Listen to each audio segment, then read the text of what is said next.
So, where the shit were we? When last we left our heroes, Uh-huh. we had landed in Nowheresville. When last we left our heroes, the crew of the Zenith, Last time on the Zenith Ventures. last time on Dragon Ball Z. Dragon. Last time, we saw our intrepid crew defeat a demon who knew a little something about Korto. That demon escaped, but not before letting Korto know that it was not done with her supposedly dead crew. Korto talked to Captain Akiva Yachishin. No, that she felt compelled to go off on her own ventures. And that story is what we pick up tonight on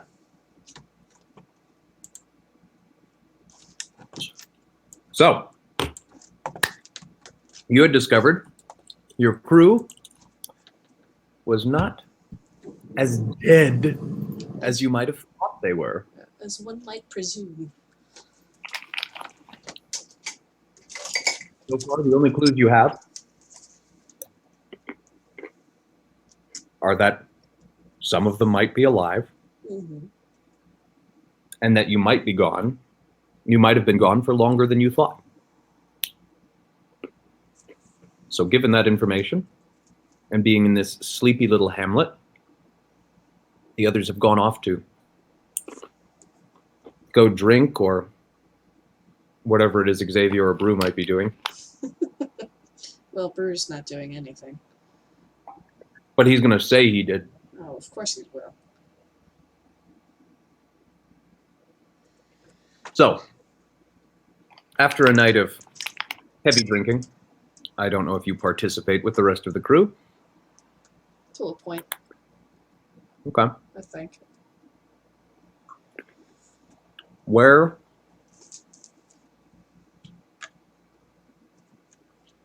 I think Korto spends the night still and then leaves the next morning. Because we got back like late evening, right? Mid-evening, probably Mid-evening? about the sun had not yet set. Okay. It is the summer months, but the sun had not yet set. Okay. Yeah, I think Korto would drink and think about what the next step is and then leave in the morning. Okay. Morning. So, Write that down. morning comes. You find yourself at the same inn. Everyone else who had partied hard the night before finds themselves perhaps not ready to be awake and ready to face the day yet. Mm-hmm. They seem satisfied, take their time, and enjoy the hard-fought victory. So, you go downstairs, and do you decide to have breakfast, or do you decide just to be on your way? No, I got rations. I'm gonna head All out. right. Yeah, essentially I'm thinking to Quinn, rest of the crew, who the fuck else would still be alive? I don't know exactly how long it's been. I know it's been long enough that the names faded off the ship. So we know it's been at least 30 or 40 years. Yeah. Well, we had a gnome. We had an elf. Yeah, those fuckers live a while.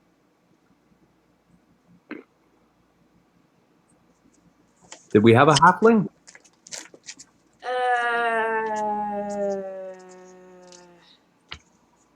No. No, it was just, let's see. Evans was a Goliath. They don't live long. Dougal was a half elf. He might be around still. He'd be ancient long. I mean, they live a couple hundred years, 200, 250, something like that. That's right. So,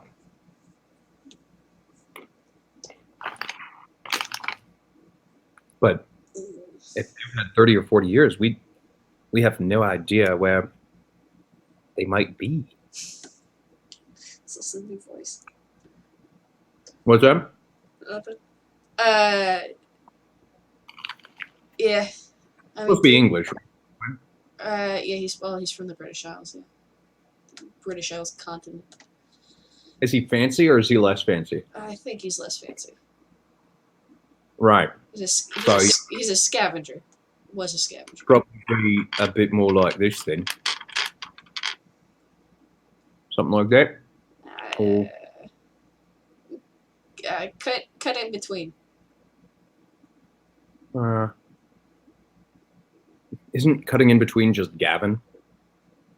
Pretty much, I guess. Technically, like, you're either going heavy RP or Cockney, but you could also, or London, but you could also go like, I mean, Yorkshire's absurd as well. That's true. Yeah. Yeah, there's not really a good option there. Right, lads. What do you want about? There we go. Yeah. Just sort of that. Not so bad. Right. Yeah, I mean, I ended up back. I don't even remember where I'm from. You think they'd go back to where they were from originally, where we picked them up? I mean, that's certainly a thought. I mean, do we want to try and investigate something about this ship? It seems like maybe somebody knew a little something about it. Yeah, I don't think he wanted to talk to us again, though. No, not the Black Dragon guy. I mean, we could probably. I mean, this town's got to have records, right? Sure. We could look through the records. You could try and talk to someone who might know something. Otherwise, we could. I mean, we could try and go to where we picked him up. That's a long shot, but I suppose if I thought both of my captains were dead, I might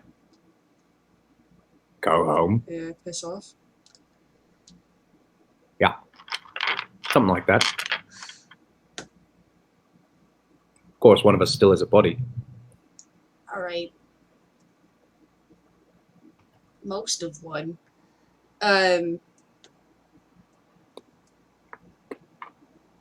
Yeah, shit, I mean, alright, they're close to where they drop the pickup. Yeah, I mean, I guess. I don't know why they would have records, though. Of the ship? Of the Griffin? Or what once was the Griffin? Is that what you're talking about? That don't make sense to me. Sorry, you cut out there. What once was the Griffin? Yeah. Why would they have records of what once was the Griffin? If this is just the town away from where they pick them up. Or do you mean like they've spotted them sometimes and so they've notated it down? Yeah, they know the danger for travelers, things of that nature. I mean, yeah, I'm sure the bartender has some stories. Yeah. Let's go back to the inn.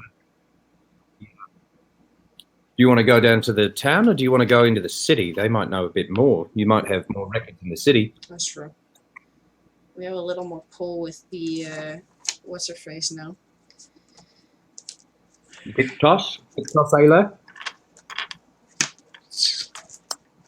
Yeah, let's talk to the bartender real quick before we head out. All right. Sounds like a plan to me. So I, after talking to myself in the corner for 10 minutes, walk up to the bar. The bartender's kind of looking. I think out loud a lot of the time. Yeah, clearly. Yeah, what's your best whiskey you have? Well, we got whiskey that tastes good, and we got whiskey that fucks you up. What do you want? The taste good one. Morning. What? Also, it's 8 in the morning. Yeah, it's 5 o'clock on the other side of the world. It's fine. Fuck it. You're paying for it. I am. How much? What was that? 2 silver pieces. 2 silver? Alright, I toss it over. I toss over 4, actually. Yeah, appreciate it. Yeah, well, we appreciate you taking us in. I suppose you see a lot of folks going in and out regular. I mean, this is a small town. We don't have too many people going in and out on the regular. Sure. I have a lot of regulars. I mean, I suppose most bartenders do. If you're worth your salt. Yeah. Blue tiefling sort of strokes his horns a little bit. He's a bit proud of his little bar, and he's seems a little young. He's maybe 30, 35, right. But you get the impression he's been doing this for a little while. Korto. Jen. He doesn't shake your hand. Yeah, that's fine. He's cleaning a glass. You see, a ship go back and forth on the regular near here, or know anyone who does? We're outside a trading town. I see lots of ships that go in and out. Yeah, a shitty one, an old one. We're outside a trading town. I see a lot of shitty old ships. An old scavenger ship. I've seen a couple, yeah. You talking to use? Huh? You talking about the one the dragons use? Yeah. Take my advice, steer clear of it. It just drags people into 9 hells. How often does it come by? Do you know? Stay away from it. At floating cities, too much. We keep away from them. Luckily, those demon shits haven't found a way to recreate our airborne technology yet. If they do, we're all fucked. Do you know how long it's been going back and forth? Not from this town. I heard tell about it since I was a little kid. Oh shit.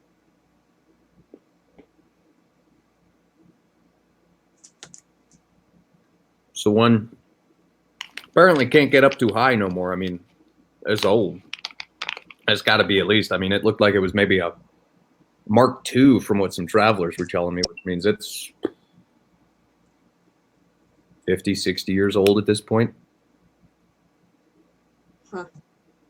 At least. Wow. Let's hope they don't get more of our technology then, huh? Right? You're telling me. Mm. All right. I down the rest of my whiskey. Thanks. You don't want any breakfast or nothing. What? You don't want any breakfast or nothing. You just want whiskey for breakfast. No, I'm good. All right, it's your body. Yep. Damn right. All right. Have a good one. And I head out. Turns around and keeps cleaning his glass. So you come out into the warm morning sun. The air here in this town is fresh. It's mostly a farming village, so there's some mild bustle of people moving around to start their day, find their houses where they can till and do that sort of thing. Mm. You hear some sounds of livestock, things of that nature, but nothing compared to the bustle of the city.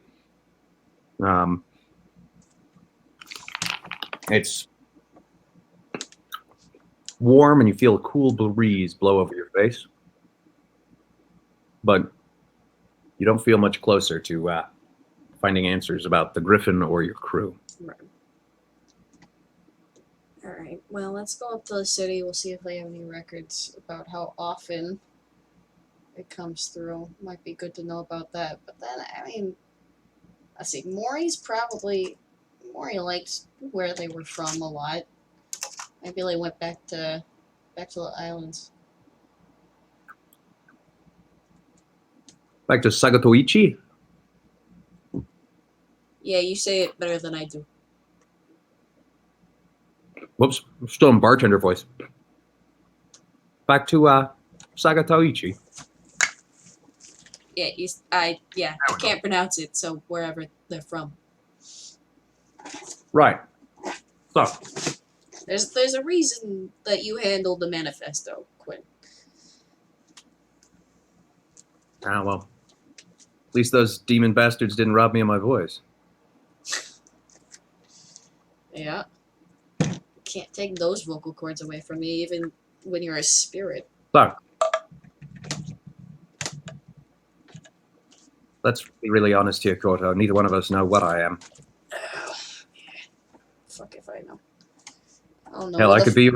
I don't know what the fuck I am. What? I didn't hear you. You cut out. Said, hell, I could be your imagination at this point. Yeah. Sorry, bad joke. Bad joke. Yeah. Right. Yeah, who knows? I don't even know what I am. Jesus, I was dead. I mean, you were definitely dead. I saw you die. I've died like 3 times now. Oh. But I mean, I saw you die once. I don't have eyes anymore. That's fair. So, why don't?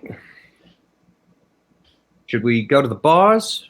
Should we go to the records office and talk to the Dictas?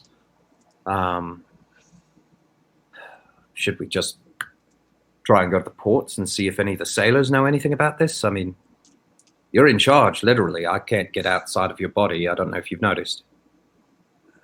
No, I've tried getting you out many times. So, yeah, I'm aware. I don't know. My first gut is Dictas, even though I don't like talking to government, but she seemed alright. And, I mean, Akiva and her have a thing anyways. Right. So she obviously has a little bit of leaning for crooked people. And we're not that crooked anymore. No. Not that crooked. Mostly crooked, but not that crooked. We just took what people didn't need anymore. Yeah, that's true. Well, all right. So, here's a question, smart stuff. How are we going to actually get an audience with the Dictas? Because Akiva's still back there sleeping.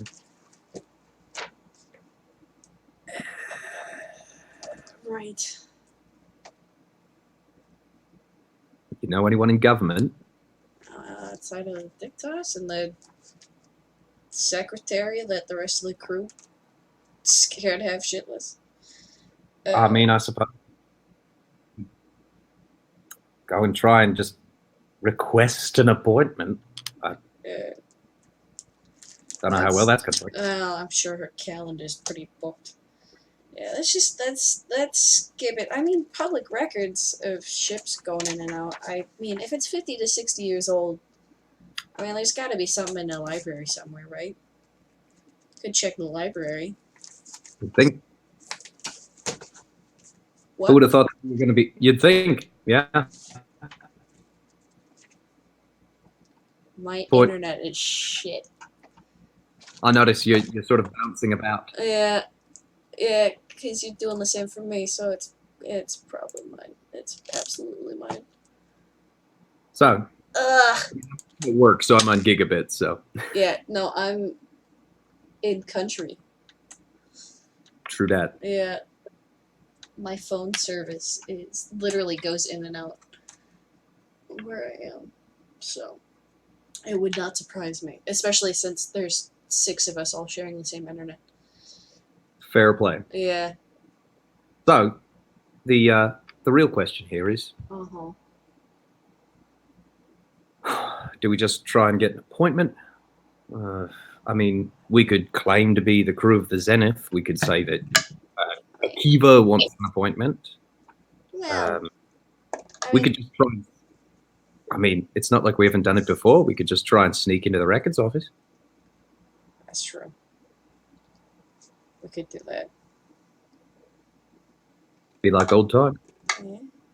It's been a while since I've done that. Yeah, I mean, we could do that. Maybe check the library after. Although I don't know what they. I mean, at this point, it's probably just ghost stories. Jesus. We could. Whoever the fuck that is. What's going on? I said, Jesus, whoever the fuck that is. The carpenter from. Got it. Yeah, that's I that's a long running joke within my old D&D group of when someone would exclaim Jesus. Yeah, that carpenter from Tel Ren, he's really good with the loaves and fishes. Fair play. Yeah. Yeah, I mean let's see how open the Dictas's schedule is, and then play it by ear from there. I mean, I suppose we could still just, go to the library. I mean, the library is probably public, right? I think. I'm not super familiar with this town. It's the records that probably wouldn't be public, I imagine. Right. Yeah, that's all right. That's first. We'll hit the library. We'll see what we can learn, which is probably fuck all, and then we'll speak to Ledictas if she has time, and then if she doesn't, we find the way of going around that. Sounds good. Yeah? Sounds good. All right, let's find. Where's the library? I don't have a map in this fucking town. Well, sure, we could ask around. Yeah, you know how well that goes for me. Do you have any friends, period? I mean, outside of you? But you're kind of in my head, so I don't know if you count anymore. That's fair. I mean, I think Akiva might be trying to inch his way up there, but he seems to be a friendly sort anyways. He certainly does seem that way. Yeah, I'm not. Well, why don't we do all that? And if we can't get any information from any of them, we could always try that shady elf. Oh yeah, the one who stole with the Triskel necklace. That one, whatever the fuck his name is. Yeah. Dyron. Diathi, right? give it a shot. Yeah, he might know. He's a half elf. He's been around long enough. Depending. I mean, he could still also only be like 30. Never know with them. They look young for ages. I look like shit for like 30 years. Well, I mean, you look pretty good for being dead. Well, I don't know if walking around counts as looking good, Quinn. I mean, it looks good for dead. Looks good for dead. Yeah. All right. So, where do you want to go first? I'll try and find the library Okay. without help, and then once I struggle, we'll stop at like the inn we stopped at 3 days ago in town to ask. So, without help, are you going to Rigo, Copia, Tabernam, or Volupta? Rico is government. Mm-hmm. Copia is what again? The ground-based supply, military barracks, and prison. No. Tabernam was kind of like the middling. It's the market residential area. Yeah, now we'll go to Rico. Go to Rigo? Yeah, that makes more sense to me. Okay, so you, how are you getting back to Rigo? How are you getting question out of Europe? Right, I don't have a ship. Fuck. In the town, are there like taxis or like shuttles of some sort? You could probably charter your way onto an airship. Yeah. Or, suggests the voice in your head, we could take one. That's true. Make getting to Sagatoichi a lot easier. Or getting to, well, anywhere else. Yeah.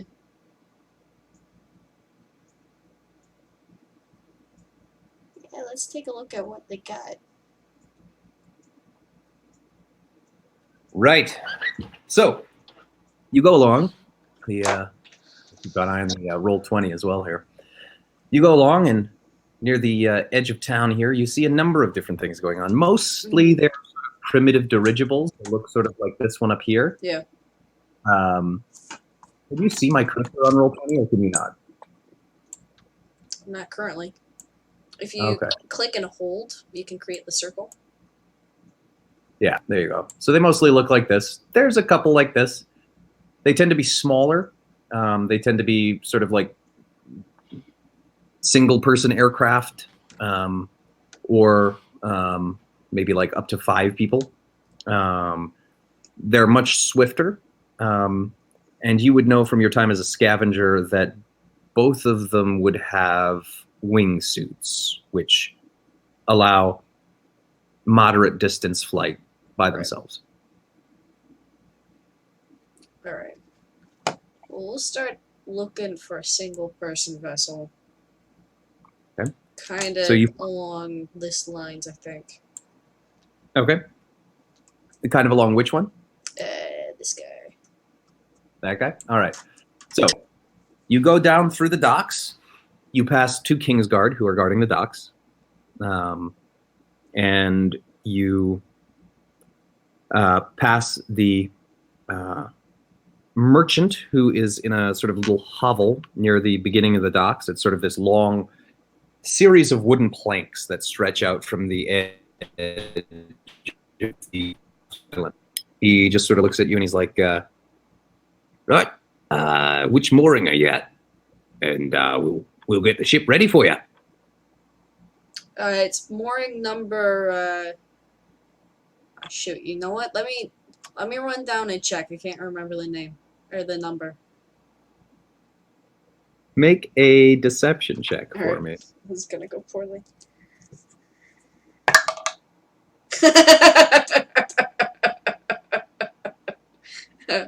Natural 20 minus 2, 18.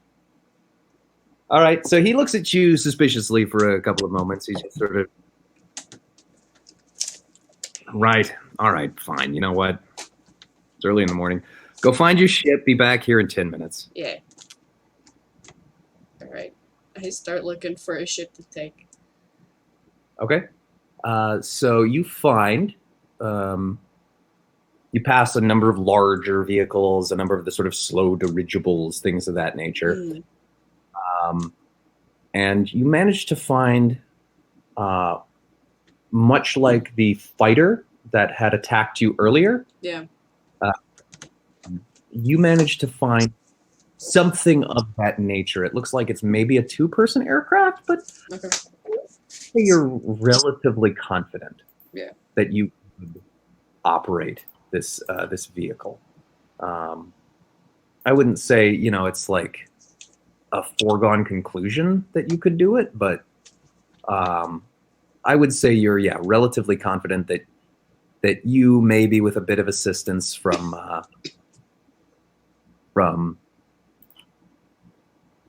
Quinn, just letting you know if you need to run and grab something. Right. I would say you're relatively confident that you feel you could successfully fly this thing at least to Alamterra. After that, it might be another question entirely. But I think you could probably fly this thing. You're pretty confident in your abilities. I mean, it might have been years and years and years, but Right. Ooh. It got a name on the side?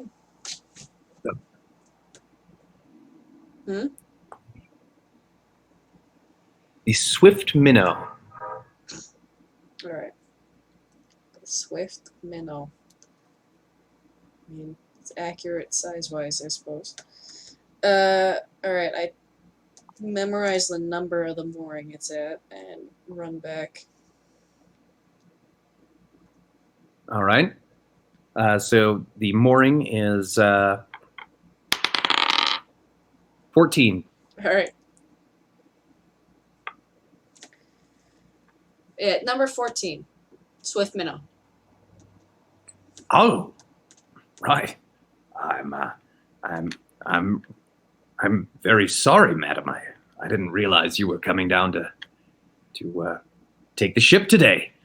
I've never met you in person. I've got to say it's an honor. There you are, Dictas Marigold. Thank you.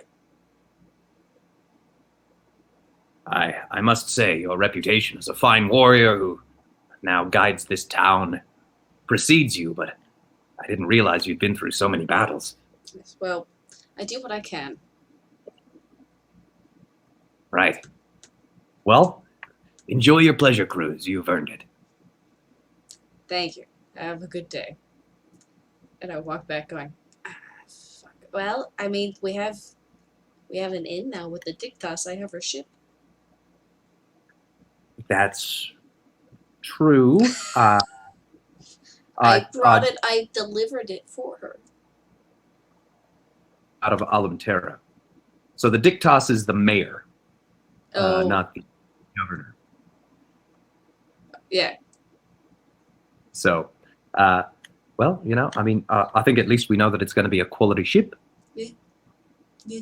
So, why don't we get the hell out of here? Exactly. Soon? Yeah. Right. So, let's go. Yeah.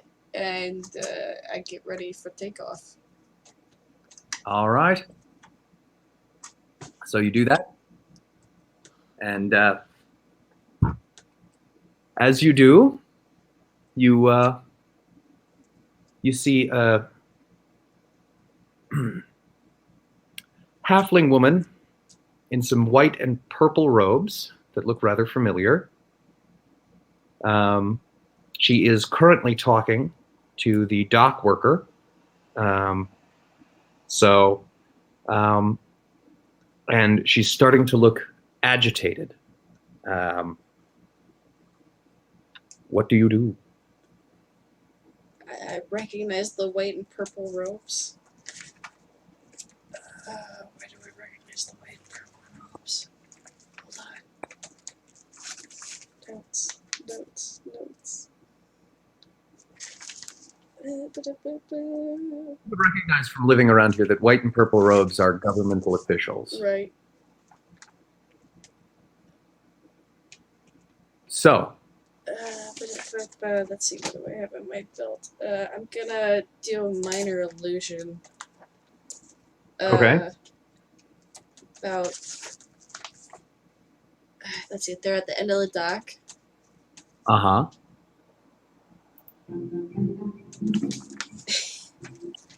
Music is not helping. I'll pull up what minor illusion thought.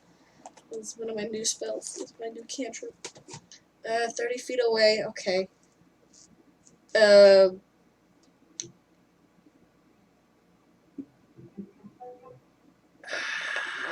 want to make it so the ship next to them looks as it has come unmoored and is starting to float away.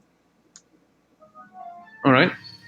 So 2 of the 4 Crowns Guard and the dock worker go to try and take care of that. They are obviously they run toward it. They how does your minor illusion work? Does it stay as an illusion? Is it physically tangible? If you create an image of an object, oh, you know what? It must be no larger than a 5-foot cube. Never mind. So that's too big. Actually, you know what? I might just start pressing out of town and just taking off immediately before they can even come down. Sounds good.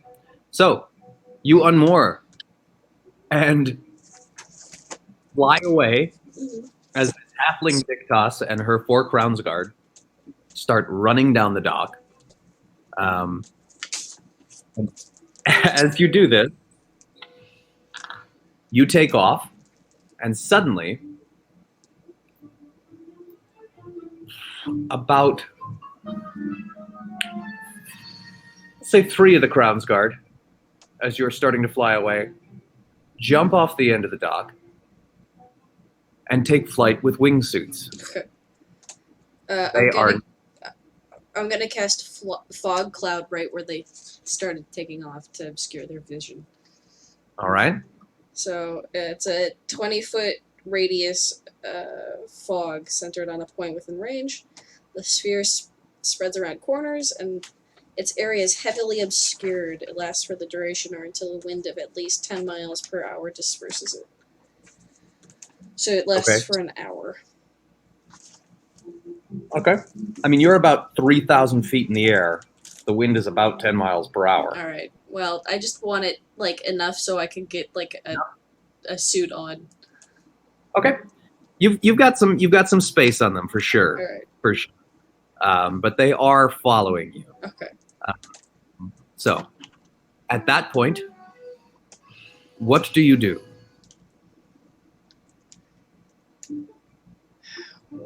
How far away are they from me?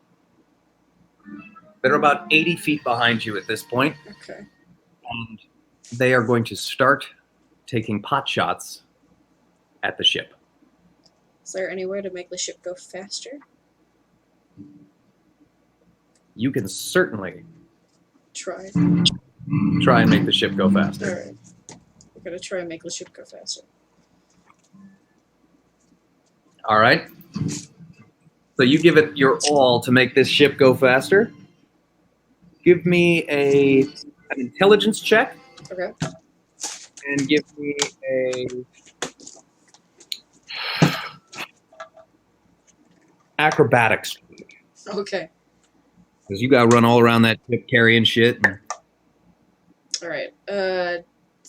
21 for intelligence and 11 for acrobatics. Okay. 21 for intelligence and 11 for acrobatics. Yeah. So you know exactly what you're meant to do. And as you're doing it, you manage to trip over yourself once or twice. But Fuck. you get it there, you get it done, and you're starting to pull away from some of these ships. You can see that there are a number of other ships that are starting to leave port now. Damn it. And they're giving chase to you. But you're starting to lose them. All right. Are you going to beeline directly towards Alamtera, or are you going to... We're going to try and, like, go around...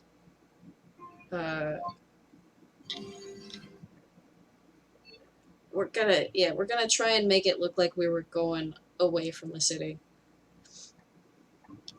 All right. So, you see a small opening between two of the islands that you think you could slip through. You'd be going the opposite way of Alamterra, and you're relatively certain that if you slipped through that with the distance between you and the other ships, you could probably beeline back around that island and lose your pursuers. Okay. Perfect. All right. I do Give that. me you're operating the ship? Yep. Give me a strength check, athletics check, and a perception check. Okay. 15. Yeah, 15 athletics. All right, that's 2 tonight. It's a natural 20 for perception. -1 is 19. All right. So you turn the ship on its side. The ship creaks and groans under the strain, and you feel the wheel trying to push back against your arms as you're making this thing basically just sit straight up on its ends. Mm-hmm. As you do this, you notice that there's a large outcropping from one of the islands. And you deftly, because you saw it in time, managed to lower the ship underneath it and come back up around the side. And with that, things come down back to a calm, and you have managed to evade your pursuers. It's been a while since we did that. That was pretty fun. Yeah, not bad. We might have to get the ship repainted. Little rusty, but, it's apparently been 50 years. Apparently. I don't even So. remember that. Yeah. Anyways. Alright, let's get to let's get up to the city. We've got the fella who does our repair work. He might be able to give this thing a new coat. Alistair? Yeah, Alistair. He might be able to do a new paint job on it. Right, well, let's take it down. Let's see Alistair. Yeah. And I fly it to Alistair. Alrighty. Go to the So. city. You go see Alistair, and he's like, right, this isn't the Zenith. Why is Now you've got robot on me. that I got robot? Yeah. Oh, good. Yeah. Well, I'm not going to bother doing the accent then. Can you even understand? I understood. Can you understand what? And then it cut out again.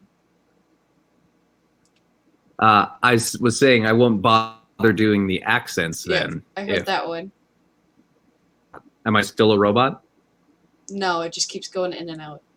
Okay.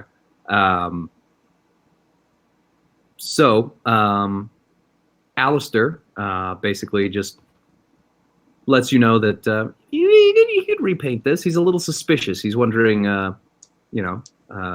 what exactly is this that you brought me today? It's my new ship. Your new ship? Yeah, well, I'm doing a side job for Akiva. It's on the hush hush. You guys already have this pirate ship you brought here. That's true. It's only me though, Alistair. For right now, it's only me. So I can't man that one all by myself, can I? That's unreasonable. Probably not. No, it's a big ship. Yeah, this one at least is a 2-person, and I can kind of man it on my own. That's true. All right. Well, I just don't like the look of it right now, so I need it repainted. Well, but if you don't like the look, how do you want it painted? Let's go. So it's the black and blue right now. It's the black and blue right Okay. now. Let's go. I mean, I'm a sucker for red. Let's go. Let's keep the black. We'll just go red, with the accents instead of blue. Right. And then we'll call it. You want me to get the bullet holes out of the black paint? No, our line of work comes with some hairiness. That's why I didn't ask about it. I just asked if you want me to get the bullet holes out of it. That'd be great, Alistair. Right. All right. Give me a little while. Take the train up. Do whatever it is you're going to do, and I don't want to know about it. Just give me some time here. Come back tomorrow morning, and I'll have the ship ready for you. Thank you. Yeah. Perfect. I have to come up with a new name for it. I'm not calling it the Swift Minnow. Although the only thing that's coming to mind is a Tamara Pierce reference, which is the dancing dove, which I don't like either for the ship. What?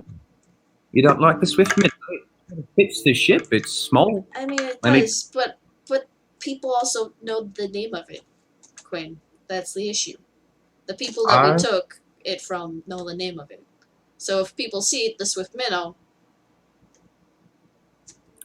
Things I didn't think about when I suggested we go back to our old ways.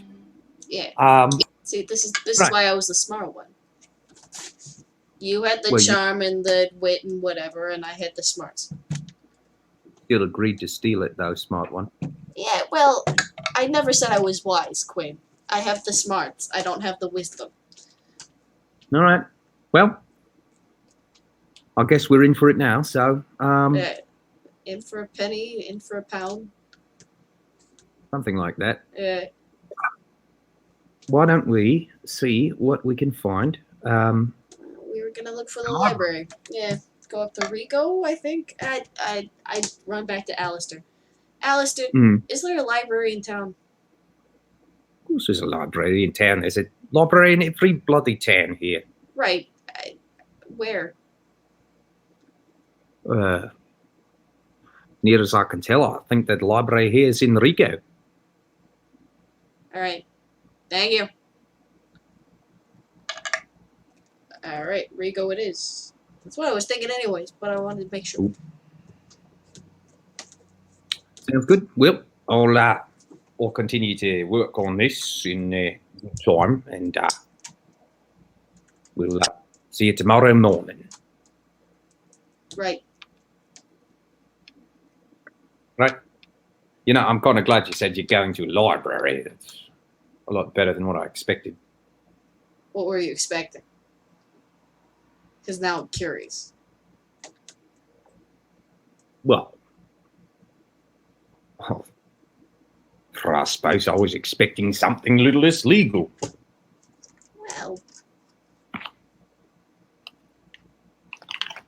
Well. You have that reputation. Do I have that reputation? Korto, half-orc wizard, wonder of the 7 worlds. Yes. All right. Have a good night, Alistair. Thank you. All right.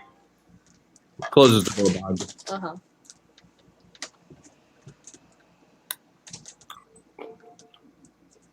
So, you make your way up to Rigo, above the last of the cloud walls, and the sun shines warmly down upon you again. Mm-hmm. Being the highest of the islands in direct sunlight. You feel the warmth and the cool breeze across your face, as once again you are in the marbled white surroundings of the city's capital. Lovely. Alright, let's find the library. I start looking for what looks like a library. Okay.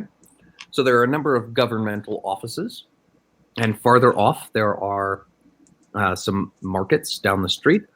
There looks to be a number of buildings that aren't quite as ornate as the rest of the government buildings, but they are still very close to the governmental structures. There's a large white rectangular building with a red roof, and there are 2 smaller rotundas. Alright. Do any of them have markings on them indicating what they have inside them? There are not any signs or signage on the building. Well, that's poor city planning. Are there any city guards anywhere? There are lots of Crown's guards. You're in the capital. Yeah. I just go up to one of them. Hey, you know where the library is? Which one of these is the library? Bene. It is right over here. Thanks. He points to the large rectangular building. Cheers. I walk to the large rectangular building. Okay. So, inside, you find stacks and stacks of books. It seems to be laid out in a grid pattern, and there are more rows than you can see at the moment of shelves upon shelves of books. Right. To your left, there's a rather large sort of not altar. Like map? Large, there's a large desk with a fastidious-looking halfling sitting there with these little half-moon glasses. He has sort of a skull cap kind of hairstyle, sort of bald on top with a little ponytail in the back, and he's got a few wrinkles. He looks like he might be older, for a halfling, probably about 180, something like that. And there are rows and rows of tomes. There's a number next to his desk. There's a number of open tables with maps and scrolls and things that look like they might be a bit more arcane in nature. And then there are books and books and tomes on the shelves going back. You have this vague, musty scent as you're in this library. It smells like old paper. Perfect. Right. All right. Libraries, they go back for... Well, I mean, there's a reason we were always out on the open skies. Yeah. I mean, I did my time studying. There's only so much I can invent. All right, I'm gonna walk over to the guy at the desk. Mm-hmm. God, I need to remember I'm not as charismatic as the actual Morgan is. Hey, I'm looking for there's tales about like a ghost ship that goes back and forth from the 9 realms. Know if there are any stories about that? I know there's like I don't know, they children's tales to scare kids that be good or else the ship's gonna get them. Ah, yes. You're looking for stories about the ancient scavenger ship. Yes. I think that we could probably find something that satisfies you. I must say, you have some rowdy children you need to scare. There's not too much more. It's not very academic, but I'm sure we could find something for you. Just a moment. Yeah. And he sort of gets off of his chair and immediately is just like down there and just... It's like Flitwick on 7 stacks of books. Yeah. He darts off into the stacks and you just sort of hear this muffled just sort of like... Can I peer at what he has on the desk as he's doing that? Does he have anything in particular on the desk? He looks to have some sort of map that he's drawing. A map of the world. The different continents and areas of cataclysmic activity, things of that nature. Interesting. So, he also has some writings. It looks like he might be trying to write a little bit of poetry to someone. It's a bit bawdy. Oh boy. Yeah. He's librarians and then have time. And then he's also got some fiction on his little desk there. He looks like he's got sort of a half-eaten lunch and a quill and some ink. But beyond that, not too much else. Just kind of tap my foot absentmindedly as I wait. Okay, sounds good. So you tap your foot absent-mindedly as you and you hear him just sort of, again, just being, right, so where was that? There was the history of the Nine Hells, history of the Nine Hells.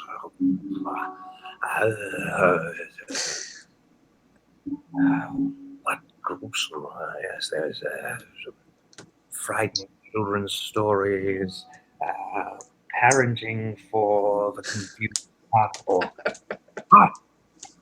And he slaps down about 5 books in front of you. There is History of the Nine Hells. Mm-hmm. There is Parenting for the Confused Half-Orc. There is a history of the Alamtera area, sort of a general history. Parenting for the confused half-orc. Oh, God. History of Alantera.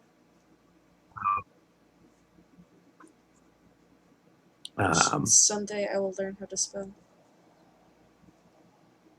Horror of the Cataclysm, which doesn't look like a history book. It looks like sort of a themed horror movie of some kind, or horror volume. Right. It used to be a collection of short stories about demons and Oni and. Could be useful. So. Alright, so I've got History of the Nine Hells, Parenting for the Confused Half-Orc, History of Alumterra, Horror of the Cataclysm. You had said 5, right?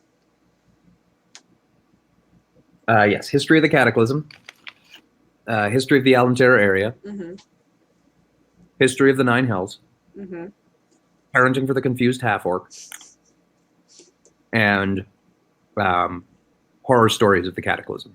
So you have History of the Cataclysm and Horror Stories of the Cataclysm. Oh, okay.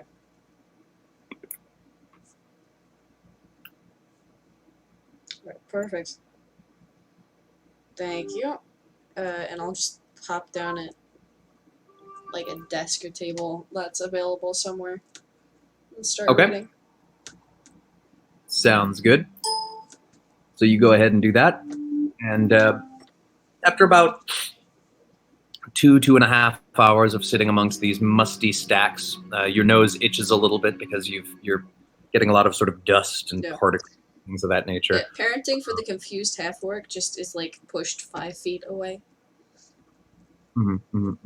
It does have a story. There is a section on horror stories, and it does involve sort of a ghost story about this horrible ship that if your child's really being unruly, you could tell them the story about this horrible ship that if they're a bad child, the ship will come and collect them at the bequeath of the parents and take them to the Nine Hells where all naughty children go. But beyond that, it's mostly just about parenting. Right. So, a lot about, physically disabling or eating your children is not acceptable in non-half-orc society. Perfect. So, it really drives that point home. It's important. History to know. It's important. Yep. If you are adopting a non-orcish child, you cannot use extreme corporal punishment to drive your point home. So, the History of the Cataclysm has a brief chapter about interactions of sentient races with the Nine Hells. And it does talk about a scavenger ship that during the early periods of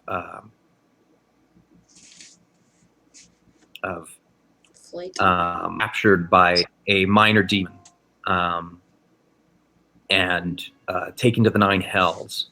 And though it was thought lost for about 75 years, it just recently, and this book seems to only be a few years old, has been popping back in and out for about the last 20, 25 years. And it seems to be unpredictable where it might be coming and going from. Okay.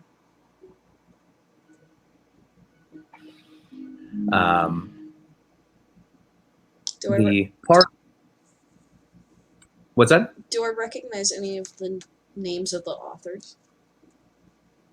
There are a couple of historians. But no one from like a crew standpoint. Okay. No, there doesn't seem to be anybody from a crew standpoint in any of these books. What were the names of your crew? Hold, please. Hold, please, while I get a pen.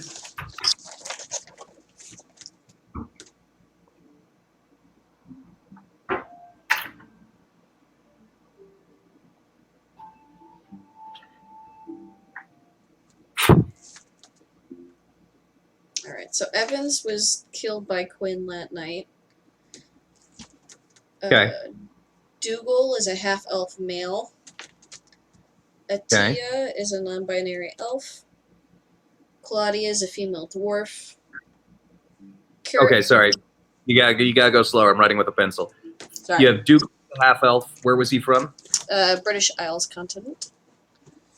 Brit. Okay. You had a full elf who was what were their names? Atia, Atiya. All right. From the African continent. Okay, Africa. Okay, and you had Claudia. Okay.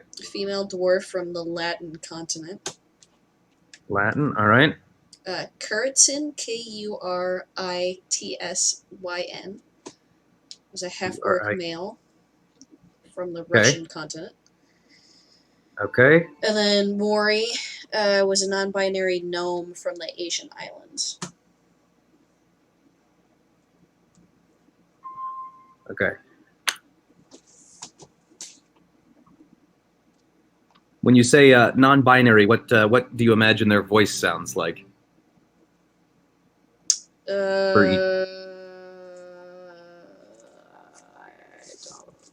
hadn't thought that far ahead. Fair play. Yeah. All right, that means play with it. Yep. All right. You do you. So,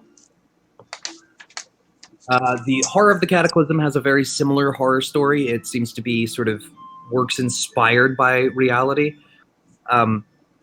There is an interesting factoid about the fact that the ship seems to be manned, they say, for a while, by the same crew. And 3 of that crew managed to escape after their horrible ordeal. And they seem to be dispersed across the continents to this day, with a look of thousands of yards in their eyes, as though they've seen something.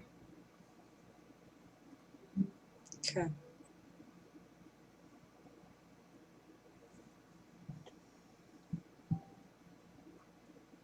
History of Alamterra just says that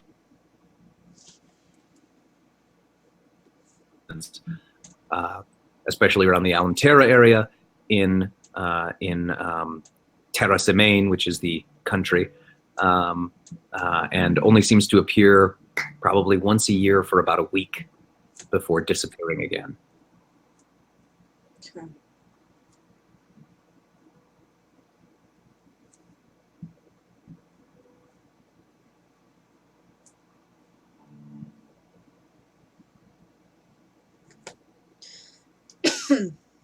Pardon me. Still fighting off that cough. Okay. Alright, that's good info. Alright, well, there's 3 of us then. 4 of us. 5? 4.5. 5 of us. 5. Do you count as a full one, though, Quinn? I feel like you're half. I mean, maybe I'll get my body back at some point. Alright, well, we'll see if we can get that for you. I mean, I can't be I was giving you a shit, you know me. charming without my eyes. So, Alright. I don't even know if we need to seal a dick to us anymore. I think we got most of the information. but we still don't know where to go. Well, there's 3 of them, 3 different continents. They're scattered across the various continents. according to a horror story. Well, you know, there's always like a nugget of truth in stories, right? I don't see what the Ganassi has to do with this. What? Oh, Nugget. right. Keep forgetting that's her name. It's a weird name. She's a weird lady. That's true. Got the flaming hair and shit. Only when she's angry, though, or scared. See how she tried to pull us back when we were on the ship? That was funny. Well, she thinks she's seen more than you have, and Oh, what a kid. know how old we are. Well, I don't know how old we are. Jesus, I don't remember how old I was when it happened, Quinn. Yeah. Well, if you'd let me tell you a little bit more about your past. You don't seem as interested in that. That's the You're point, right? true. Anyone from my family would be long dead by now anyways. Not necessarily. You're not. Alright. Alright. I feel like this is a special case, though. Half-orcs usually have, like, what? 70 years? 80 years? I know my No. grandpa only made it to, like, 65, but he also did a lot of shit when he was young, so that caught up with him. Yeah. Well, and death by the blade doesn't usually count as natural causes. Well, I mean, in orcish culture, to a point it does. That's maudlin. Alright, well, I mean, up until, like, 200 years ago, it's kind of, well, up until 200 years ago, it was before the Cataclysm. So, you know, that all kind of threw shit wild. That's fair. That's fair. So, Alright, well, records might be useful. See, I mean, we only had a limited crew. We could run through and see who might pop up. Even if, I don't know if they'd use their proper names, though. I mean, I'm not sure myself, but I mean, it's certainly worth a shot if we can find some of them, right? Yeah, I mean, considering what we found at the library, I'm actually kind of impressed. Well, why don't we? Although the parenting for the confused half-orc, I mean, I guess that's kind of necessary. I understand how that can be used. I guess. You didn't have to take a bite out of me when I steered our ship wrong that one time near Sagat, near Sojourn, near the Free Isles. I mean, but I kind of did, though, because he didn't do it again. Wouldn't have done it again anyway. Ridiculous. Alright. Right, well, let's see if we can see the Dictas, shall we? Yeah, alright. So at this point, it's starting to get a little bit later. The sun's starting to get a little low in the sky. Took you a while to steal the ship, fly back. Drop Get it the off ship. with Alistair, get it repainted, go to the library. So you think you might just about have time to go see the Dictas before the offices close. You are already in. Yeah, that helps. Let's see, what does that let me do real quick? That's the wrong page. Change appearance.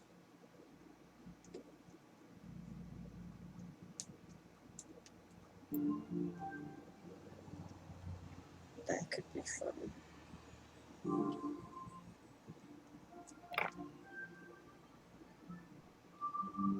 Alright, I start walking over to the Dictas's office. Okay. You get in. Before entering the door, though, I jog off into an alley and cast Alter Self and transform myself to look and sound like a Kiva. Does Alter Self allow you to become more than a foot taller or shorter than yourself? You transform your appearance. You decide what you look like, including your height, weight, facial features, sound of your voice, hair length, coloration, and distinguishing characteristics, if any. You can make yourself appear as a member of another race, though none of your statistics change. You also can appear as a creature of a different size than you, and that might be an issue. I don't know if Minotaurs count as medium or large. And your basic shape stays the same. If you're Minotaurs are they are medium. If you're medium. bipedal, you can't use the spell to become quadrupedal, for instance. At any time for the duration of the spell, you can use your action to change your appearance in this way again. Unless it's a concentration spell for up to an hour. All right. So, you become a Kiva, but I'm guessing you're not corporeal, so you're going to have to be very careful not to clip your way through things. Right. Yeah, it doesn't say. It's transmutation. It is transmute. All right. Well, then. Well, the spell lasts. Yeah, like, if I took aquatic adaptation, I would adapt my body to have gills and webbing between my fingers. So I think it's literally like it shapes your body. It's like polyjuice potion. All right. You're a Kiva. So you come in and he just the receptionist is sort of just like, very sorry, I wasn't expecting you here today. I'm afraid that Dictos is a bit indisposed at the moment. I could see if she has time for you. Yes, that would be great. What, is everything? You sound a little hoarse. No, I'm more of a bull-type creature. Right. Hold, please. I can't do the accent. He looked. I sit here. I can do like. I sit here. Well, Kizzy don't not even hear. I sit here. I sit here. So I can do high pitched. I can't do low pitched Russian. So he looks suspicious, but I mean, you're a Kiva, right? Yeah. So he And walks back. It says I sound like them. I can change my voice to sound like him. I just Morgan personally can't do the accent. Fair play. Fair play. So, what's going on here? I've lost all sound. Oh. Why are you being this way? There we go. All right. So you get there, and the Dictos is like, back already? That was pretty quick. You're getting better at this, Akiva.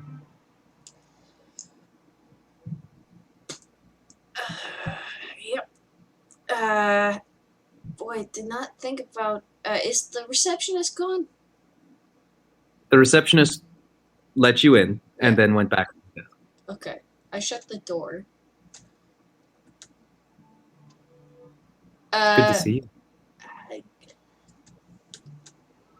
Forgive me for this. And I drop it.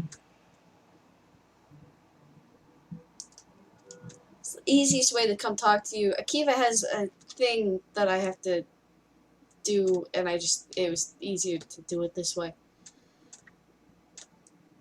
I see. Sorry. You could have just said you were part of his crew. Yeah, that makes more sense now. Well, you're here. What do you want? Sorry to get you excited.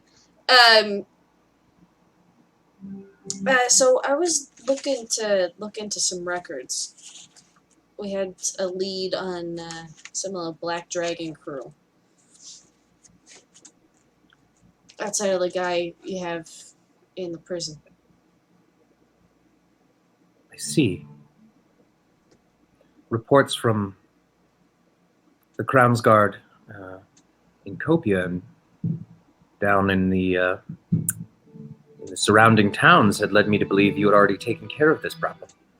We had taken part of that problem, but we received information that it's a larger issue. I see. Well, what do you need? Access to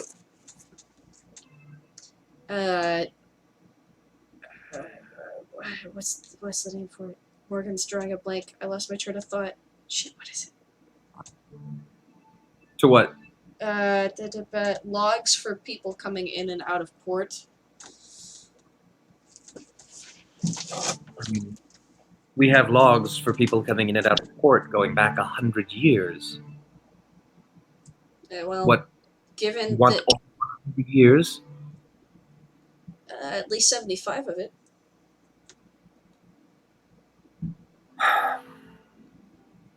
Very well.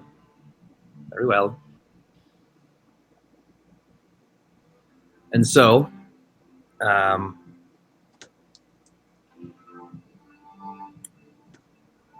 she scrolls something down quickly on a piece of paper. Says, "Here. Take this to the Hall of Knowledge in Rigo. They will grant you access for 24 hours. I trust you can get the information you need in that time." I can. Good. Next time, tell the whole crew to come here. And don't try to lie to me again. I nod.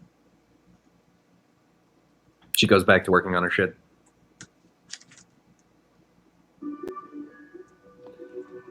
The secretary watches you leave and is sort of like, I thought this the bird isn't here, is he? No, he's south. Sort of just like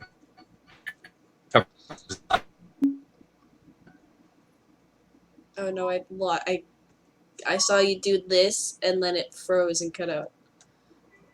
he covers his eyes a little bit and then goes back to working. Okay.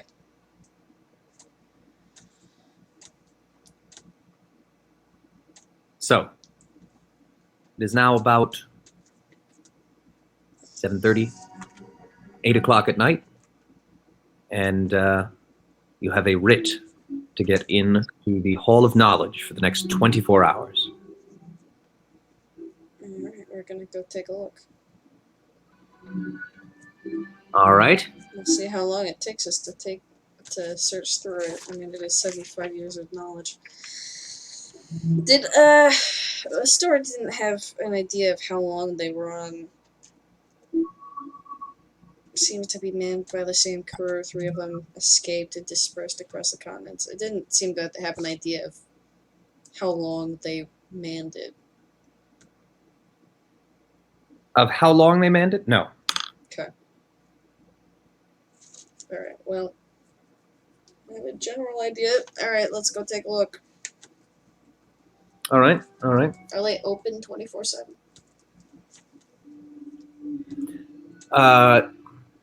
They are open for anyone with a writ. Alright. So you go in, and it's late enough that there's not anyone really taking care of this place at this point. It's just, it's a record. The door seems enchanted. It'll lock itself on the way out as you leave. And only through a certain gesture that the Crown's Guard makes on the door does it open, let you in. There are a number of records. The logs in question are easy enough to find. And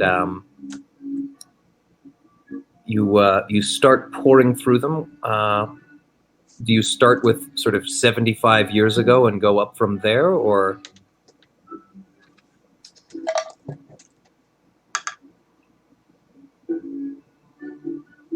75 years ago, it disappeared, captured by a minor demon, thought it lost for 75 years, has returned in the last 25 years.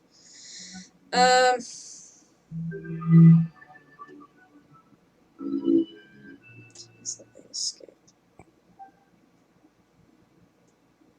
I think I'd probably start at 70 and then go up every 5 years Okay. from that and see what I see So you first. pull over these records for hours, and you don't find anything for a good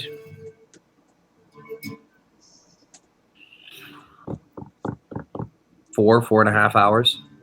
It's crossing into the new day at this point, and you see a familiar name. Not one of your fallen crew, but someone in the Black Dragons that you recognize from the horror story. And you see that name again and again and again. All in the city. It's not a ledger of him coming and going. He seems to almost every day at this point is getting on the train that goes between all of the areas of Alamtera. He will get on at the first stop near the ports. He will ride it to the last stop at the ports. Get off there. And this was happening starting 40 years ago. And you see it at the days you look at 35 years ago, and you see it around the few days you look from 30 years ago, and 25, 20, 15, 10, 5. It seems to be happening at least once a week. Are there any concurrent days each week?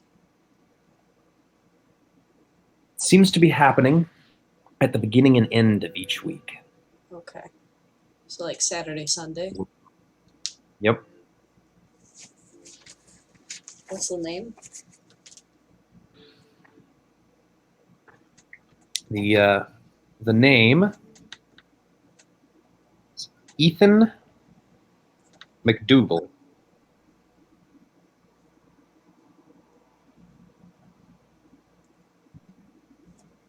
Okay.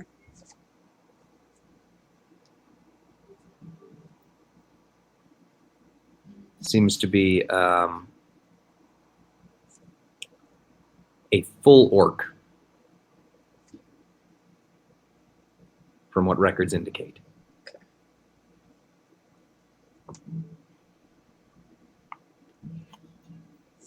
Heart of the Black Dragons is how I recognize it. You recognize not the name, but the description of this Ethan McDougal, which is why the name started standing out to you. He sounds very much like a half orc that featured, or like an orc that featured in the horror stories and the history of the Alamtera area. Hmm.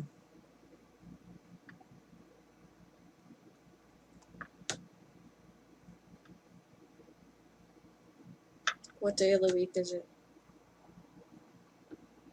It is currently the 6th of. It's currently the 7th of 8 days in the week. Okay.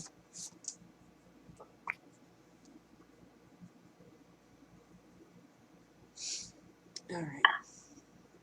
Well, that's a lead.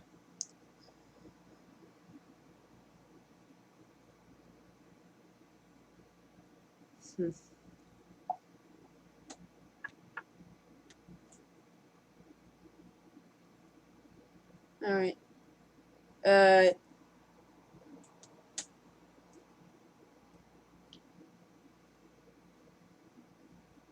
Let's see.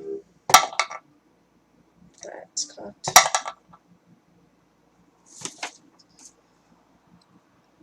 I feel like I probably continue to read until I pass out. Okay. Give me a perception check and a constitution check. Okay. Ooh, there's a natural 1 on perception, so that's a 0, Okay. and a 12 on constitution.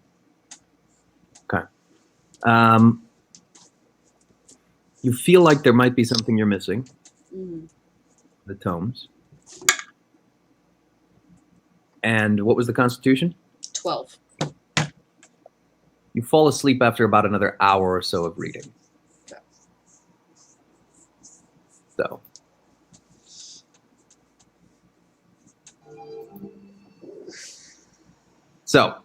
I'm going to run grab my charger because my computer's at 7%. Okay. Yeah. I'm going to call it a bio break for myself as well. All right. So, prior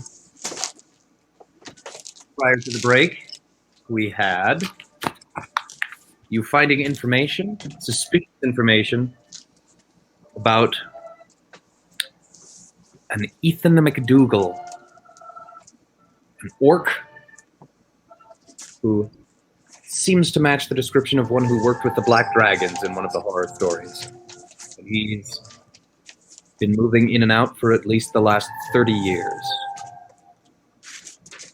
Not 40. I'm sorry, was it 40 that I said before? Yeah, it was 40 originally. 40 years. 40 years, I'm fine with it. What's 5 years amongst friends? Uh-huh. What's 10 years amongst friends? So, or enemies, as the case may be. Alright. So, you make your way, well, you fall asleep and you wake up in the morning with a number of other people in the records office. You're face down on one of the tomes.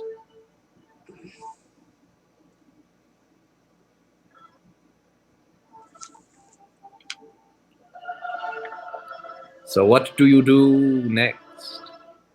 Well, it's Saturday, or the equivalent of Saturday. It is the 7th of the 8th. Well, you fell asleep. On the 7th of the 8th. On the 7th of the 8th day of the week. Is it now the 8th of 8th? It is now the 8th. It's the final day of the week, yes. Yeah. Alright. Well, I guess I should go start catching some trains. See if we can find this Ethan McDougal. All right. Yeah.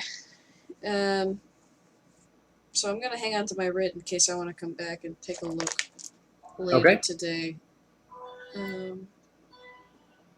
How early in the day is it?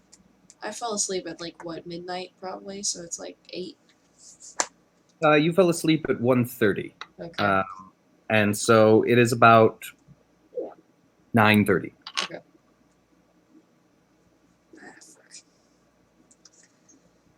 Fuck. Did they have times on the train listings of when he would go on and off the trains? They did. He seemed to move in the late morning and in the early evening. Oh my God.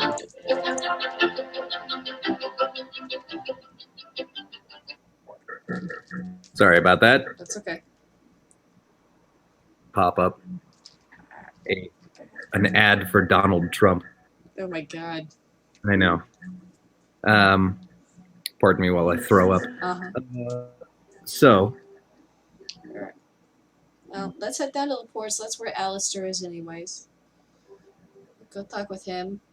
See what I owe him, because hopefully it's... Right. 155 or less. We're going to pick the ship up first, and then we're going to... I mean, we'll go check in with him. We'll see if we can keep it docked with him. Okay. Right. So without much effort, I mean, this is all in and around Rigo and Tabernam, which are relatively close. Right. It's like taking the subway from 42nd to 58th. Yeah. So, you manage to get back there without too much trouble. Mhm. All right. Well, it was not too bad of a job for me, really. It's going to be about 60 gold for the repainting and the buffing out of all the bullet holes. Yeah, 6-0? 60, yeah. All right. I hand it over. Good.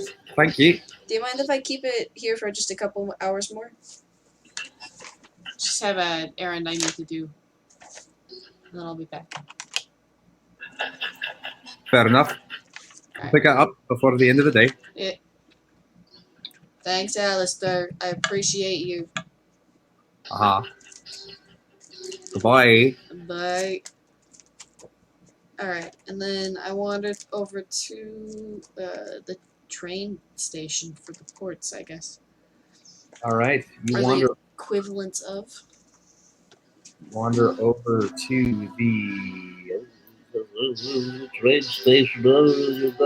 Train station, yes. Port terminal. Stopping at port terminal now.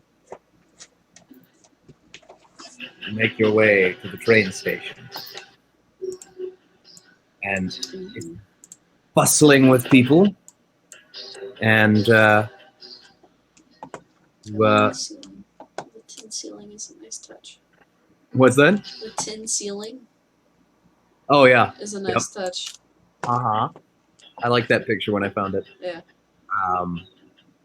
It's absolutely bustling with people on this day. The 8th day, most people are not working. They're making their way around to whatever they might be wanting to do that day.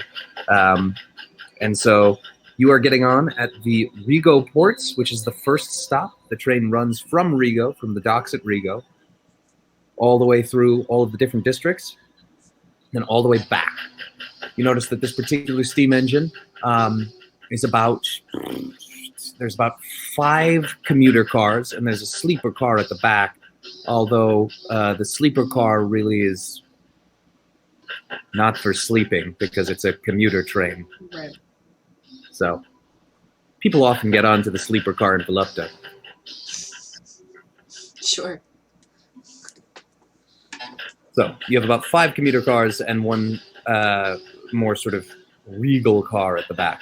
Right. And you manage to buy a ticket without much trouble. Yeah. Get on board. And How much is the ticket? ticket is a couple copper. It's not going to come out. Your daily funds would match it. Still gonna mark it just for the hell of it.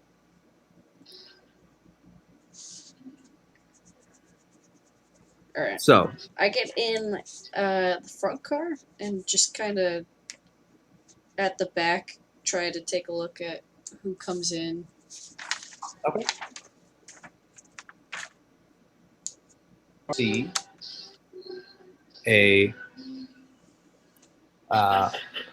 small family, a number of sort of government officials in those white and purple robes with the gilded thread. You see what looks like maybe a couple of musicians, people who might be going to Tabernam to try and make some money playing some music. And you see what appears to be a tiefling in sort of a cloak and a hood. You can sort of make out the front of a horned brow ridge. A horned brow But the ridge? family is, yeah, sort of the tiefling brow ridge going okay. Sure. out of the front of the hood. Not that it matters, but the family is Ganassi, as this is a primarily Ganassi and tiefling area. Right. So you ride those rails, Yeah. and you feel soft rocking back and forth as the train goes out from the edge of the island, and you see these floating tracks that go over nothing but clouds for a good stretch of about 5 miles until it reaches its next port of call, the first stop in Tabernam. More people get on this first car, There's a number of humans. What's that? I moved to the second car. Okay.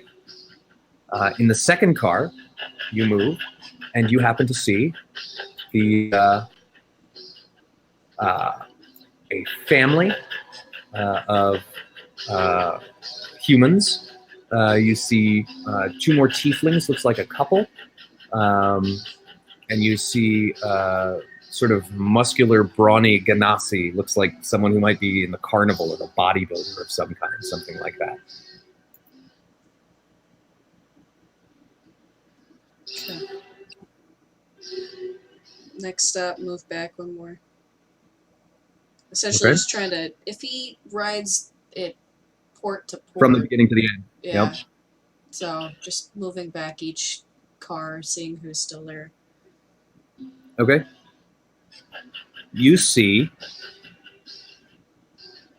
in the third car a lone drunk human asleep on a table. You can hear the music, right? Yeah. Okay, perfect. That's a cool image. Right? I love this when I saw it.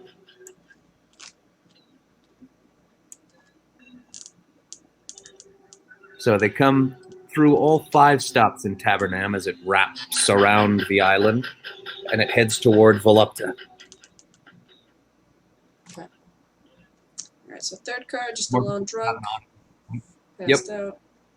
More people continue to pile on, so as you stop in the stops in Tabernam, the cars, it seems like all the cars getting other people livestock that they bought from the towns near here. There are people with, large bags and things of that nature that perhaps they've shopped for. There are people with suitcases. The train does happen to go all the way out to sort of the surrounding towns that are within the 5-mile area. Okay. Yeah, I'll move back So to the fourth. Okay. In the fourth car, you see a exceedingly large hooded figure. He seems to be sitting, waiting for somebody. Give me a perception check. That shall go well.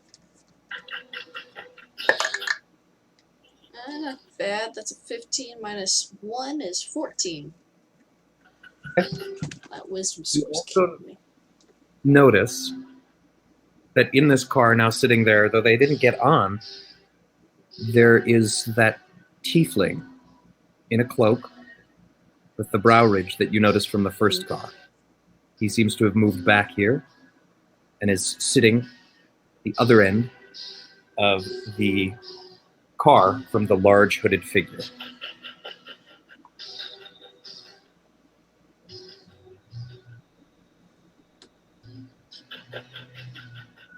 The large hooded figure gets up.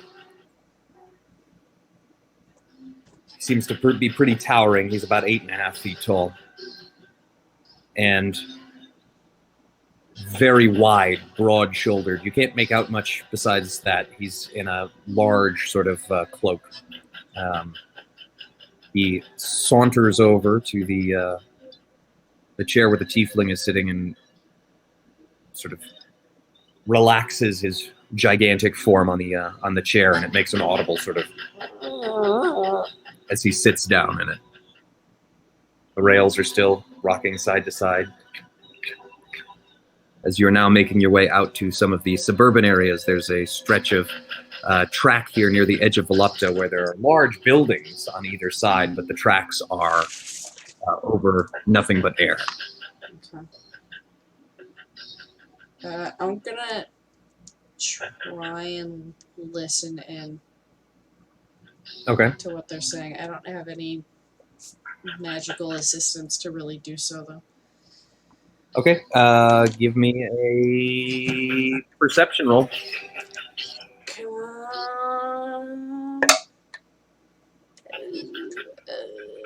12. Okay.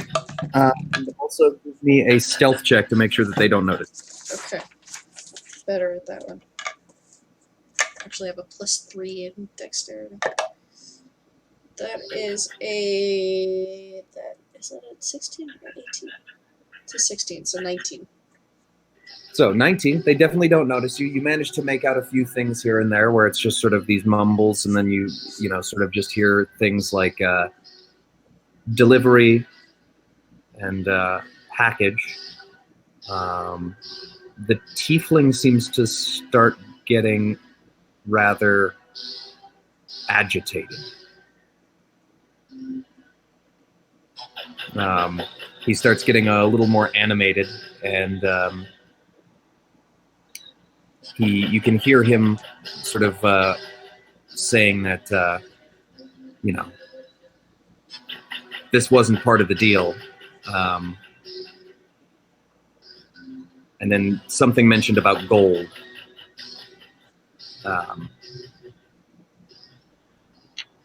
And with that,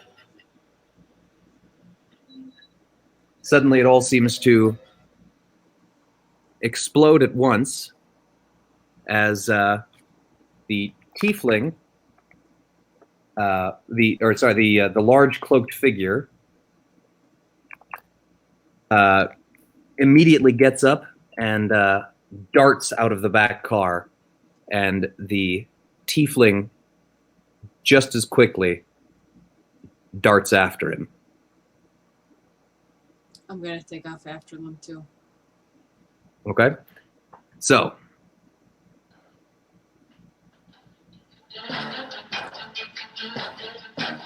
the large figure is running through these people. He doesn't even care. He's just bowling them over, starting to toss people behind him and luggage and anything he can get his hands on. And you watch as this tiefling is just sort of deftly like jumping off the side poles of the interior of the cars, ducking underneath things that are flying up and people who are Hardcore parkour. getting up. He is hardcore parkouring. He's doing these little deft jumps where he tucks his knees up to his chest and jumps over luggage, things of that nature. And are you giving chase? I am.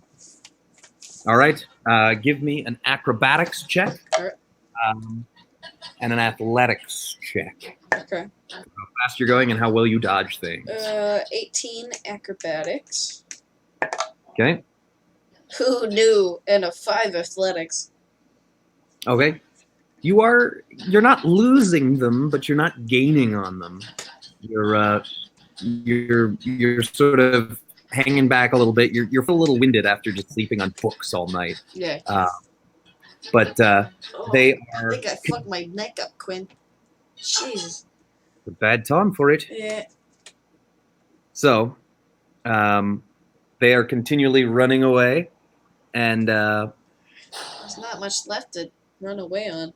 Yep. So, they are now in the second car to the front, and they're going forwards, not backwards. Forwards. Okay. And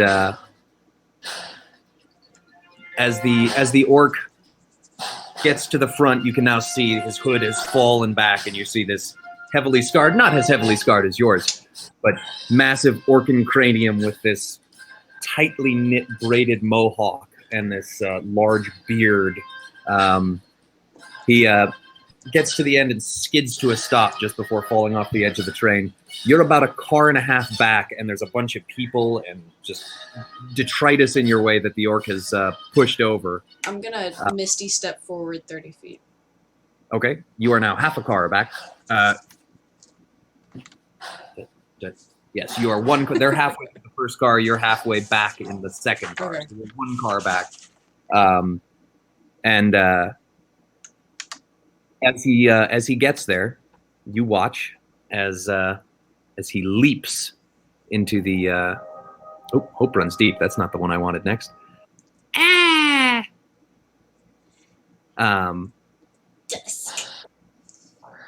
Death boys.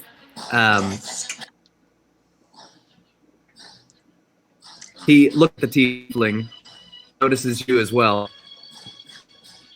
smiles and goes, "Nice try," and then jumps out into the air in this wingsuit, sort of pops up around his arms as he, from underneath his cloak, and he starts gliding through the air out of the front car.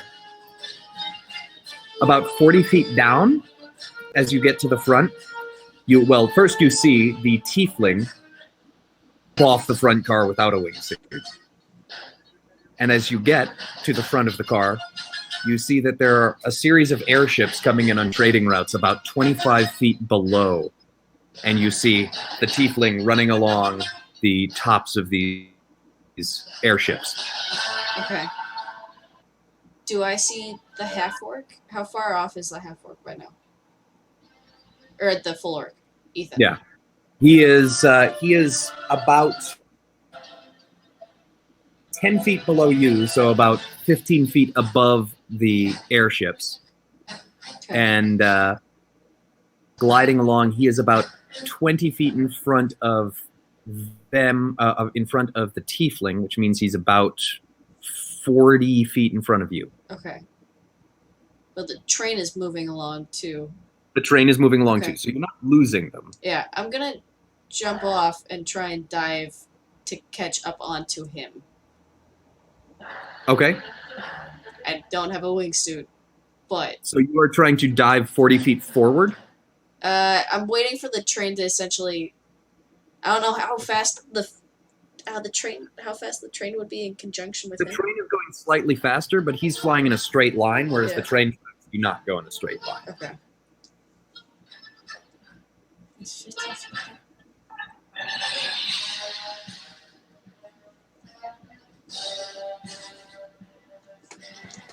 Give me a perception check. All right. That's cocked. That's also cocked. God damn it. That could be a natural 20, but it's on its side. It's not great. 3. Okay. Quinn happens to say, "Hey, look, over there," and he's noticed something that looks like a really bad idea. There are a number of wooden dowels and some large canvases that perhaps you could fashion into some sort of primitive gliding device, like a just something to slow your fall enough that you might be able to reach them. Well, I mean, I can cast Feather Fall on myself, which will cause you to fall at the speed of a feather. Right, which isn't nice slowly. Yeah, which isn't super useful. Which is why I was thinking, well, I could do the dive down thing and get over there, and then cast Feather Fall to land on him. Or Feather Fall to land on nothing. But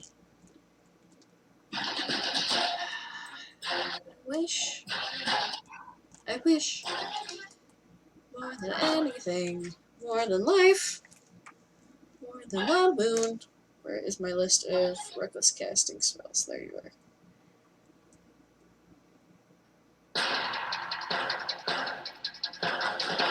What are you doing?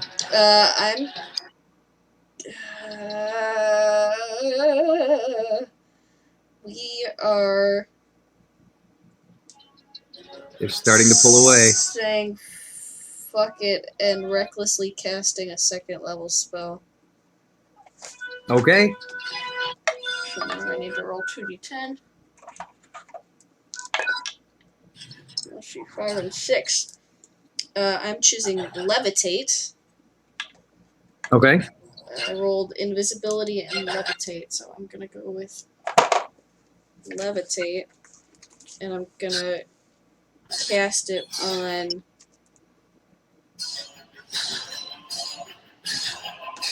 myself and push off towards Ethan. Okay. So you cast Levitate on yourself, and you are walking out of the front of the ship, running out of the front of the ship, and you are running on air. There's a number of audible gasps from people in the front car, even though they've already been pushed over and tossed aside like so much luggage. But you are sprinting through the air now, and you have noticed that Ethan, as you are about to get over him, you notice that he is also above the ship that the tiefling is on, which is a looks to be some sort of garbage scow. It's got this large sort of gear formation that's crushing this old metal and things of that nature. So you could probably knock him down onto that if you wanted to actually get him to stop being airborne and try to capture that large half-orc. See how long does this last? Duration concentration for up to 10 minutes. I'm gonna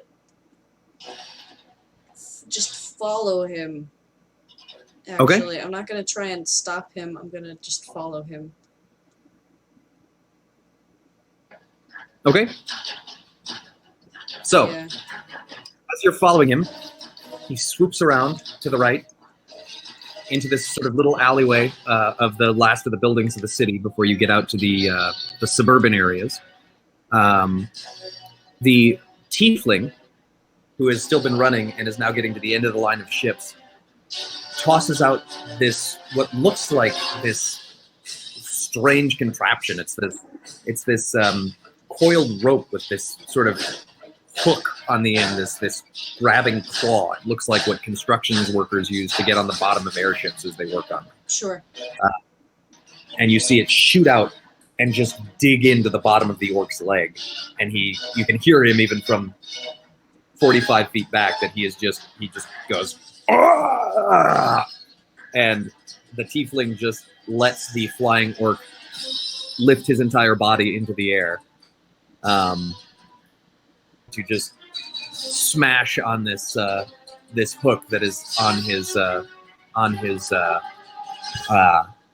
ankle as they swoop around the corner of the buildings.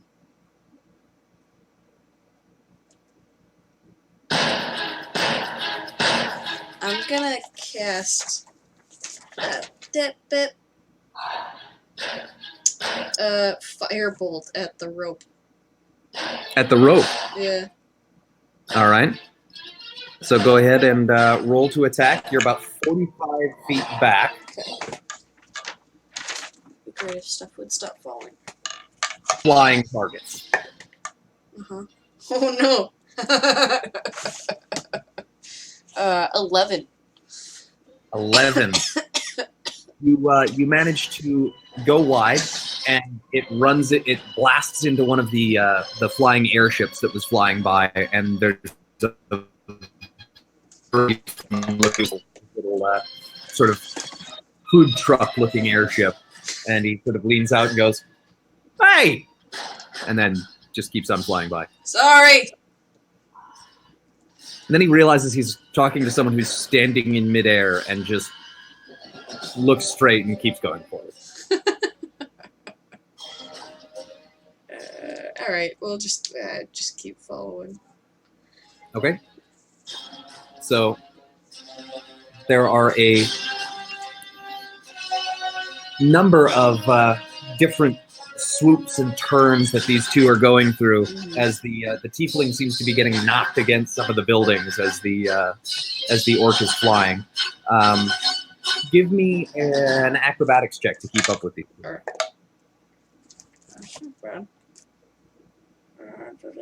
16.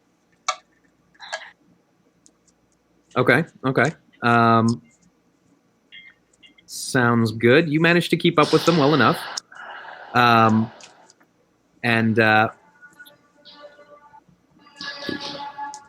once you eventually, as they get back above another train that is running out toward the suburbs, the tiefling has managed to climb the rope and starts just tearing things out of the back of the wingsuit. And they both come tumbling back down through the roof of the train, and they are back on a different train that is running out towards the suburbs. Okay. There's a hole in the roof. Okay. I'm gonna get close to it and then let levitate drop and let myself drop and then cast feather fall on myself, like 5 feet away from the ground. Okay. So you drop, and you're just falling and falling and falling. And as soon as you get near the hole, you cast Featherfall, and immediately you just get this, like, Yeah. and things are suddenly jostled back into place as you your momentum stops. You're going to go ahead and take 1 point of damage from the sudden whiplash. Okay. And you drop down to your feet just in time to see the let's see here. Just in time to see. What are you doing? Giant orc has now got the tiefling grappled, and even though he's bleeding out of the side of his face and the wingsuit is all damaged, he has just got him by the face and is starting to hold his face down out the window toward the rails. It seems like everyone else has evacuated this car. Right. And the tiefling is sort of clawing at his wrists as he is just sort of with one hand just slowly lowering his face toward the rail that the train is riding on. Hey, Ethan, you really want to do that, buddy? You just call out his name? Yeah. All right. He looks back at you, recognizes you as the one following him, and he pulls out his pistol with one hand and takes a shot at you. That's going to be a natural 20. Yeah, that'll hit. And that is going to be...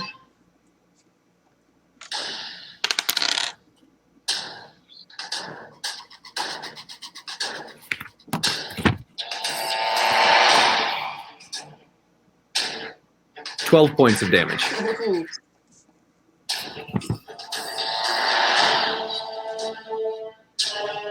All right. I'm actually right on bloodied. I'm at 13. All right. So you take a shot right in the shoulder as he looks over at you, and he doesn't seem too concerned with you, so he goes back to just starting to try and push the tiefling down, who is struggling and has managed to push his way back up a little bit as you've been shooting at him, and the orc is there. And I'm going to say let's go ahead and roll initiative.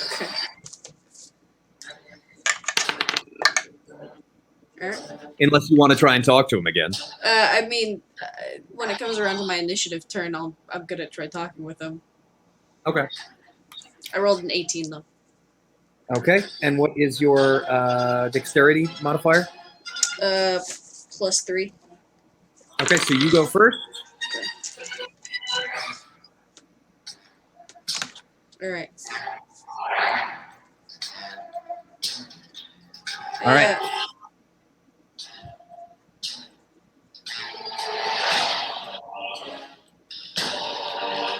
Hearing the music go in and out is just slightly distracting, actually.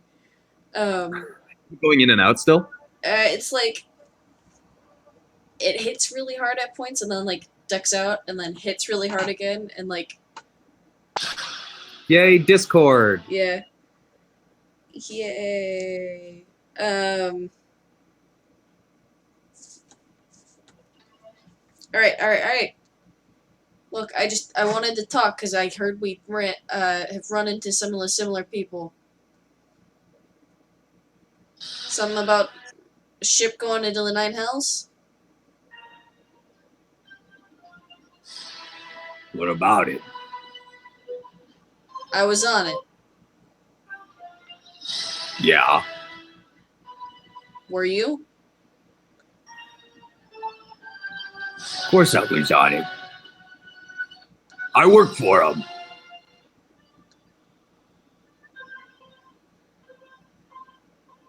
For how long? You recognize my face? I'll recognize you, and I don't need to. You're gonna be gone soon enough. My orders are clear. When I get blown like this, I leave no one behind. Is that your action? You're going to continue talking to him? After he says that, I'm gonna run out the car and cast Featherfall on myself. You're casting Featherfall on you're feather falling into what? I don't know. I'm looking. All right. First, I look down. There is nothing outside of the car right now. You're still in the Okay. edge of where it was. All right. There is no land beneath you. Okay. I'm gonna try and jump up and climb on top of the car then. Okay. You are now on the roof. All right. And I'm Okay. just gonna like jump to the car behind us or the car in front of us, depending on where in the order we are. You are in the third of 5 cars. Okay. Yeah, I'm gonna go back, Okay. You jump a car back. and I'm gonna hold a firebolt in case.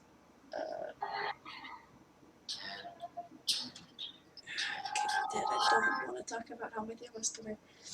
I'll hold a firebolt in case Ethan comes out. Okay. You hear some sounds of a scuffle down there. Ow, I'm getting like sympathy pains in my actual shoulder / it's the shoulder that hurts anyways. It's gonna not hit. Okay. And then it's also not gonna hit. You hear sounds of a struggle, and nothing happens, and it is now your round. All right. I'm holding until there's something that comes into view that I can either jump off the train for or. Right. So you see up through the hole. Uh-huh. 1 second here. We got. Okay. You see the tiefling, who now doesn't have any of his cloak on. He has what you can see is sort of a kimono top with these sort of fancily. You haven't seen armor like this very often before. This sort of lacquered armor. Okay. It's sort of a nice bright pink. It's sort of like looks like cherry blossoms. It's sort of got this line that goes around the edge of each piece of lacquered armor that's a deeper red, and then it's a brighter pink in the middle. And there's sort of a pastel blue kimono that seems to be on underneath it. He has a sword drawn that is relatively unfamiliar to you, depending on. You didn't spend too much time in any of the countries you've gone to, right? You just picked. Yeah. It's relatively unfamiliar. It's a longer sword. It looks like about the same length as like a long sword that you would know about, except it's got this sort of distinct curve to it. And he gets tossed out of the hole and lands on his back. He does not look bloody, but it looks like he took a big hit. And Ethan leaps up after him, and he manages to get back up after being knocked prone. And I'm gonna release the firebolt. It's cocked. It's also cocked. Right? Alright, there we go. You're unleashing a firebolt at Ethan? Yeah. Okay, that hits. Yep, 22 hits. 6 points of fire damage. 6 points of fire damage to Ethan. Yeah. Alrighty. So he does not look bloody, but he's there. Mm-hmm. So that is his turn. It is now Ethan's turn. He is going to walk up to you, and he is going to... I'm on a car back. They're on third, Yeah. I'm on fourth. Okay. Yep. Alright. Which is about 30 feet. Yeah. He walks up to you, and he is going to attempt to grapple you. And I believe for grappling, do you make a strength check? It's opposing athletics or acrobatics. It's athletics for the grappler. The grapple-e can make an acrobatics or athletics check. All right. So you need to make a 18. Oh no. 11. I'm grappled. Okay.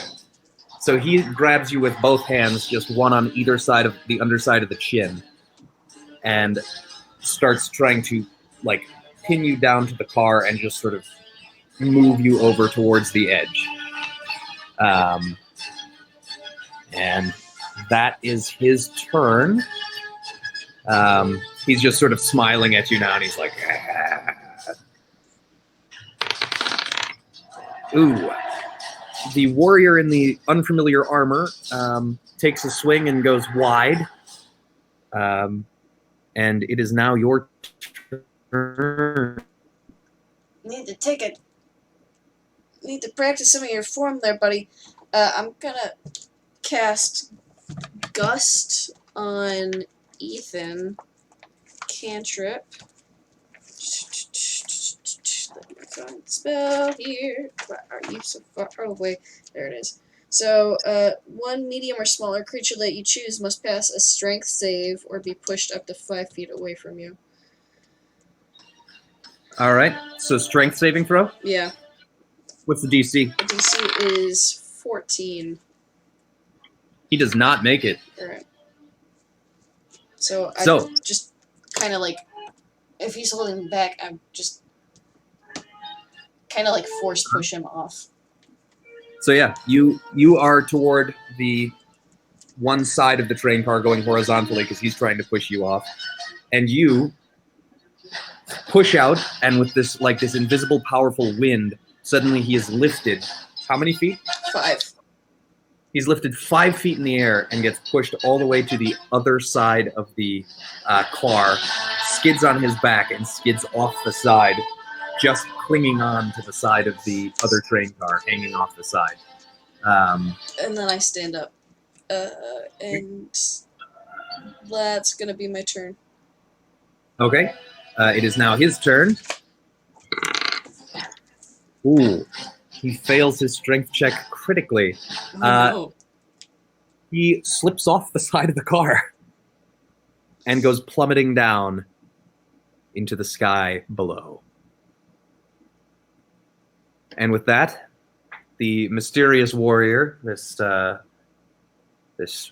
pale purple tiefling in this pink armor, ashen black tiefling in this pink armor, sort of has this little flourish as he sheathes his sword. That's a rough look. That's a grid aesthetic. And you notice that he's got another sort of just a matchlock pistol, which is relatively primitive, but he's got that sort of holstered on his opposite hip. And he looks over and he's just sort of sits down, sort of wrists on his knees, and is just sort of frustrated. What was that about? They have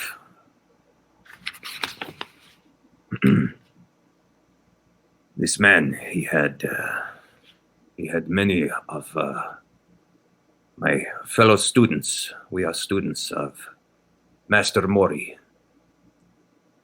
We thought perhaps we could make a deal to have him release the students from the stronghold where he had them, but it was he wanted Master Mori's services, and I was not going to give them to him. Master Mori.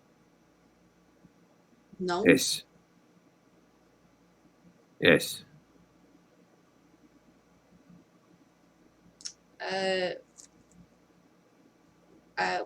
Where's your master from?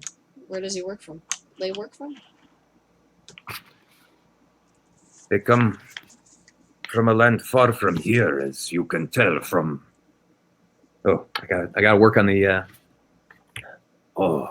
As you can tell from the way I speak, we come from far away.